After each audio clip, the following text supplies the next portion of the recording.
right, the next button we're coming to is the climate. Of course, if we want the AC on, we'd either need to be plugged into shore power, or we need to have the generator running, which right now the generator's running. I hit the cool button. I have the fan speed, you can see right here, is either a choice of high, low, or auto. I've got it on auto.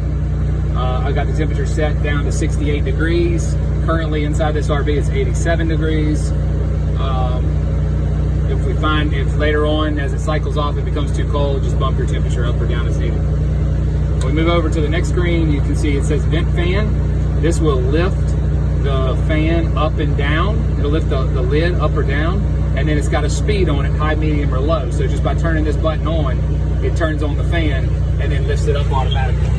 See, it's lifting it up.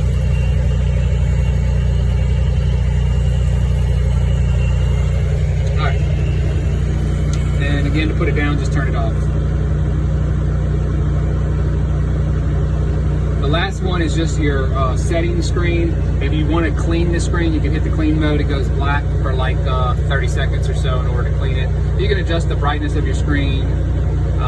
It's telling you right now you're having Airstream Lounge model is what we're currently in.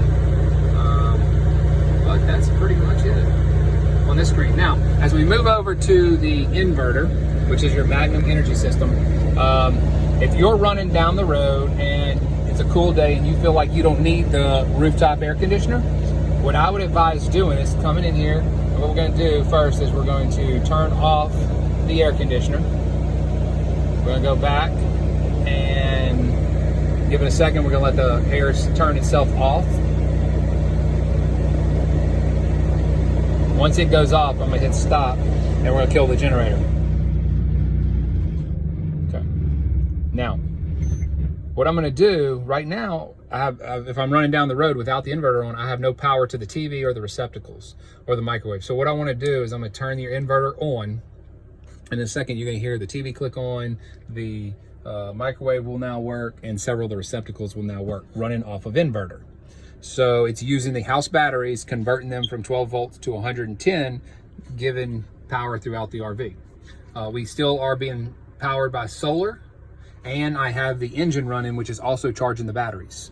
So if you were going to make an 8 to 10 hour trip with just the inverter on, no generator, as long as you're running the engine and have solar, you shouldn't be able to outrun. You shouldn't run out of battery power. The only thing to remember now is if you shut the engine off, this solar panel is not enough to keep up with just your powering your inverter. So make sure that you do turn it off, otherwise you'll have dead house batteries. So I'm going to turn that off. As we walk into the van, you'll see another panel here. I'm gonna start at the bottom. The red button is a battery disconnect. So if you're putting the van up for storage, just hit the off button, and what it'll do is turn off all the 12 volt power, meaning including the refrigerator. So if you have food in the refrigerator, make sure you get it out. If you do, this is a great way just to store the RV. If you keep it plugged up at your house, you're gonna wanna leave this on. That way it keeps charging the batteries if you have it plugged up. Just make sure you go in and turn all your lights off. As we move over, step lock button. Once you open the door, you notice that the steps come in and out.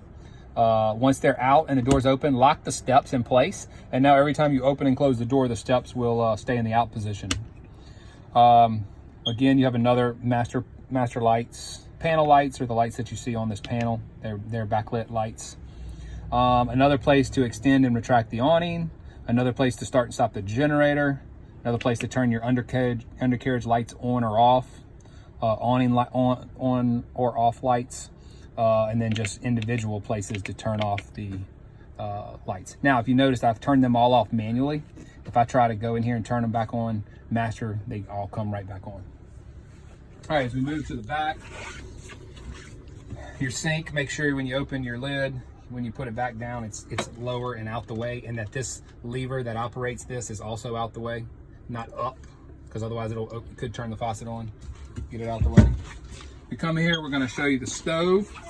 Simply turn to the pilot to light, and we hit the striker. Doesn't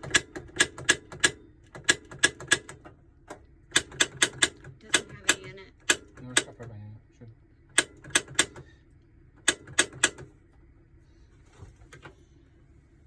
it's got a little air in the line because this is new. So just sit here and hold it till you can start to smell propane and light it up. I'd have to do it for a few more minutes. Come down to the refrigerator. Make sure you lift the handle. Don't just yank on it. Nothing really special in the refrigerator that you need to know. It's all, I would just leave it on all the time. That way it's on as long as you have power. As long as that 12 volt red switch is on, the refrigerator's on and gaining power. Your microwave is a drawer microwave, so this one's never been used. You can see it's still got all the paperwork in it. Come to the back. You've got your electric bed in the back, but you got a switch underneath here. Somewhere. There it is. Show where that switch is. That's where the switch is, up underneath. You also have another control panel in the very back. I mean, it's all the same premise. If you start from home, you can kind of figure everything out from there. This one's just not as digital. It is a digital, but a little more antiquated. You can adjust your day shades. You can do them all as on master, left, right side of the coach. R is roadside, C is curbside. We can do night shades. We can do them all or road. Auxiliary is going to be your vent lid, your awnings, and your rear screen. Climate. Again, if you have the generator running, plug in shore power, just turn it to cool, and it will come on AC. Entry, these are again lights. And main currently is telling me I have these lights on that are lit up. So as we back up, let me show you that we've got a TV, USB. Now for the TV, everything up in this compartment is what's going to run your TV. You can see you've got a Blu-ray player, a switch box. So if you did have a satellite on the roof, you've got a HDMI cord up here, which would plug into this HDMI switch box and then feed both TVs.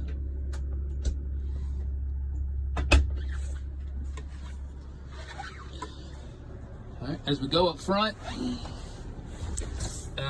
start over here. You've got a light switch. You leave it in the auto position. That way at night it automatically senses it's dark outside and comes on. The battery assist, what that is what, let's say you went somewhere and the engine would run, but you couldn't get the generator start. Maybe the batteries are a little low. By pushing battery assist, it's crossing the engine and the house batteries over. Therefore, by me holding the button, I can tell Brandy in the back, hey, go ahead and try to start the generator up, and it uses the engine battery's help to kind of jump it and start the batteries up. On the steering wheel, you can answer your phone once it's Bluetooth to the system. You can adjust the volume on the radio that you're listening to. And then this is simply go through the settings. If there's any messages, it'll take you there. And then you can kind of go through. This fan needs a service, coolant temperature, and then back to mileage. There's a lot of good YouTube videos on how to reset, how to service your van as well. Shifter, heated seats, defrost. This is your lane departure. So if you start to shift out of your lane without putting your blinker on, it's gonna beep and alert at you. You can turn that off. You can also turn off parking sensors in the front and rear. This is your hazard lights. ASR is stability, so you can turn that off, but I recommend leaving it on. This is where you'll lock and unlock your entry doors, or and unlock. This is if somebody, I'm sorry, I'm so wrong. This is your blind spot. This is to do with the triangle. Currently you can see there's an RV next to me and the triangle's lit up. That means someone's in my blind spot. I can turn that off and see it's going to turn that sensor off. Let me turn it back on. This is for if you're drifting out of your lane. This one is a collision avoidance, so it will alert you if the van doesn't feel you're stopping fast enough. It will alert you. And then another heated seat button. All this is you push this up and it can slide a piece of paper up underneath it. Your AC unit, temperature control, recircular. I would leave it over into this setting unless you want to defrost or you want to run off of the floor, like for in the wintertime, just heat. Up in the top, you've got a little bit of storage. You've got a place to plug in your iPhone, Fusion radio. We're gonna go back home and we can show again, you got some main screens. It's got navigation. We can go over to media quickly and you can see AM, FM radio, Sirius satellite radio, ready. This one, it's ready for it, but it's not activated. iPod, if it was plugged in up at the top. Bluetooth, if you Bluetooth your phone to the unit. Then USB, which is here in HDMI. It's here. HDMI's here. We're gonna go back. Let's always go back to the home screen. It's just the easiest way to operate. And you can see the navigation, the time, no media is connected. So whatever you want to do, go into whatever setting. We'll go navigation. You want to find a location, hit your search button, and you can program your home so you can quickly go to home, or you can find an address. You can find RV parks, gas stations, restaurants, other things, or you can just do a quick search. All right.